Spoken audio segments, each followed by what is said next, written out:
नमस्कार दोस्तों, आज की हमारी कहानी आपको अच्छी लगे तो प्लीज़ मेरे चैनल को सब्सक्राइब करें और वीडियो को लाइक करें।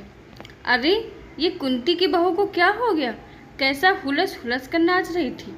सास ससुर सामने बैठे थे और वो नाचने में मग्न थी।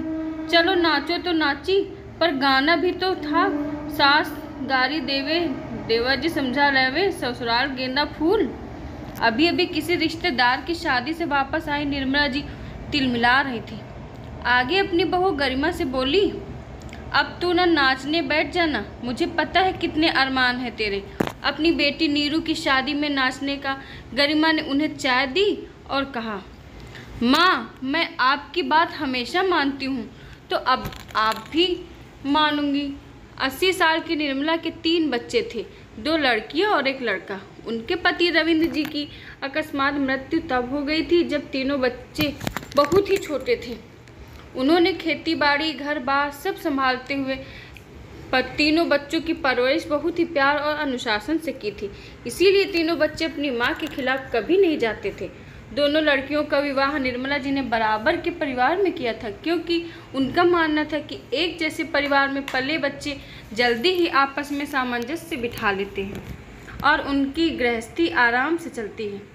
गरिमा को बहुत अच्छे से देखभाल कर उन्होंने अपने बेटे मयंक के लिए पसंद किया था।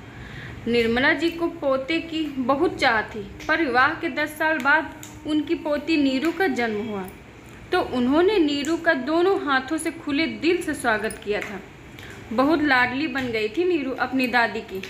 फ़ोन की रिंग बजी तो गरिमा अंदर चली गई। जब बाहर आई तो निर्मला जी ने पूछा, बहू किसका फ़ोन था? भाभी का फ़ोन आया था माँ, गरिमा ने कहा। तो निर्मला जी ने फिर कहा कि जब से तुम्हारे भाई का स्वर्गवास हुआ है, तुम्हारी भाभी का फ़ोन ज़्यादा ही आने लगा है। वो माँ, वो अकेला महसूस करती हैं, इसीलिए फ़ोन कर लेती हैं, आंखें चुराते हुए गरिमा ने कहा। अगले दिन फिर उसकी भाभी का फ़ोन आ गया। गरिमा को बुरा लग रहा था, फिर भी उसने फ़ोन उठा लिया। नमस्कार भाभी, कैसी हो? सब ठीक तो है ना? अभी कल ही तो बात हुई थी। हमारा क्या सही क्या बुरा गरिमा, इतनी परेशानी हो रही है घर चलाने में, तुम्हें तो पता ही है ना। विशाल की इतनी कम सैलरी है, उससे भी घर नहीं चल पाता। 30 साल का हो रहा है, उसकी शादी भी करनी है। और विकास, वो भी नौकरी ढूंढ रहा है। तुम ऐसा करो, 50,000 रुपये भेज दो, जिससे हमारा काम हो जाए। गरिमा की भाभी बिंदास बोली, पर भाभी, भाई के जाने के 1 साल के अंदर आप 2 लाख रुपए ले चुकी हो और मैंने कभी मना नहीं किया। पर अब फिर गरिमा भाभी की बातों पर आश्चर्य करते हुए बोली, गरिमा तुम भूल गई हो, हमने तुम्हारे बुरे वक्त तुम्हारा कितना साथ दिया। पूरे 1 साल हमने अपने साथ रखकर तुम्हारा साथ दिया, जिससे तुम्हारा ससुराल बचा रहा। गरिमा की भाभी मुंह बनाते हुए बोली, भाभी आप कहो तो मैं दोनों की नौकरी लगाने की बात करके देखूं। आहत स्वर में गरिमा बोली, क्यों नौकरी क्यों? मयंक जी का मसालों का फलों का इतना बड़ा व्यापार है। नीरू शादी के बाद चली जाएगी और मयंक जी के शरीर में कौन सा सारी उम्र ताकत बनी रहेगी। तुम मयंक जी से उन्हें अपने व्यापार में शामिल करवाने की बात करो ना, वरना मैं खुद मयंक जी से बात करूँगी। बेहिस लहजे में भाभी बोली। गरिमा से आगे सुना नहीं गया और उसने फ़ोन रख दिया। सारा दिन अनमनी रही गरिमा, चिंता की लकीरें उसके माथे पर दिख रही थी। रात हुई तो जब सोने के लिए लेटी तो अपने पति मयंक से कहा, सुनो, हमें नीरू और माँ को सारी बातें बता देनी चाहिए। गरिमा हिचकते हुए बोली, पर गरिमा कोई समझेगा नहीं। मयंक समझाते हुए बोला, नहीं जी, अब हमें सब बताना ही होगा। बोलकर गरिमा सो गई। सुबह सब उठे तो निर्मला जी की चहकती हुई आवाज़ आ रही थी। गरिमा अपनी सास के पास आई और बोली, माँ हमें आपसे बात करनी है। अरे बहू, बात तो होती रहेगी, जल्दी से मुंह मीठा करो।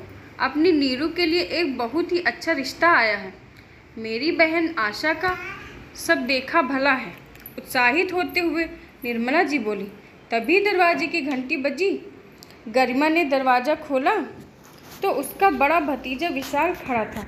जिसे देखकर गरिमा को जरा भी अच्छा नहीं लगा। उसने पूछा, विशाल तुम यहाँ कैसे? कल ही तो भाभी से बात हुई थी। बुआ, माँ ने ही भेजा है फूफा जी के व्यापार सीखने को। अगर नहीं सिखाया तो आपका 24 साल पुराना राज आज बाहर आ जाएगा। विशाल ने निर्लज्जता से अंदर आते हुए कहा। गरिमा के लिए सब संभालना मुश्किल हो रहा था, पर उसने हिम्मत की और अपनी सास से कहा, माँ मुझे आपसे और नीरू से कुछ कहना है। विशाल की मुस्कुराहट ये सुनकर और चौड़ी हो गई। हाँ हाँ बहू बोल, तूने कहा था बहुत ज़रूरी बात करनी है। निर्मला जी ने चारपाई पर बैठते हुए कहा और नीरू को अपने पास बुला लिया। माँ नीरू को हमने अनाथ आश्रम से गोद लिया था 24 साल पहले। कांपते हुए गरिमा ने कहा, ये कैसा मजाक है बहू? नीरू को तुमने अपने मायके में जन्म दिया था। निर्मला जी ने गरिमा की बात काटते हुए बोला।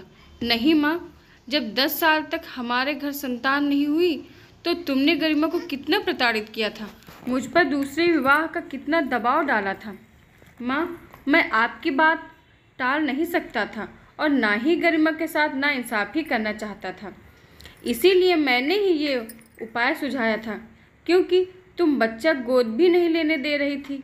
हॉस्पिटल जाकर आपको ये खुशखबरी देने का नाटक हमने किया था कि आप दादी बनने वाली हो, पर उसकी प्रेगनेंसी और डिलीवरी में बहुत दिक्कत आ सकती है, इसीलिए इसको सारा समय आराम करना होगा। तब आपने इसको मायके भेज दिया था। ये कहकर हमारी मनचाही मुराद पूरी कर दी थी। इसके मायके में इसके माता पिता, भाई भाभी और दोनों बच्चों को ये राज पता था। मायके में भी गरिमा बिल्कुल प्रेग्नेंट महिला बनकर रही, जिससे पड़ोसियों को भी कोई शक नहीं हुआ। जैसे ही 9 महीने पूरे हुए, हमें अनाथ आश्रम से फ़ोन आ गया कि कोई 1 दिन की बच्ची छोड़कर गया है। उस बच्ची को हम घर ले आए और वही हमारी और आपकी आंखों का तारा बनी, नीरू। पूरी बात बताकर शांत हो गया मयंक।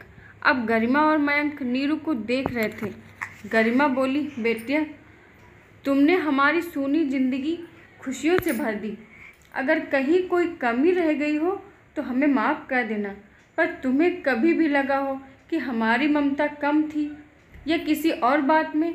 नीरू की आंखों में नमी थी। उसने आगे बढ़कर अपने मम्मी पापा को गले लगा लिया और बोली, आपने मुझे नई ज़िंदगी दी है मम्मी पापा। आपने मेरी सारी इच्छाएं पूरी की हैं, मुझे एक अच्छा परिवार दिया है और अब आप दोनों के लिए मेरे मन में प्यार और सम्मान और ज़्यादा बढ़ गया है। अब दोनों की नज़रें निर्मला जी की ओर उठी। अपनी ओर देखता पाकर निर्मला जी ने कहा, जो कुछ अतीत में मैंने किया वो सही नहीं था। नीरू भले ही गोद ली गई है, पर अब वो मुझे मेरी जान से भी प्यारी है, मेरी अपनी पोती है।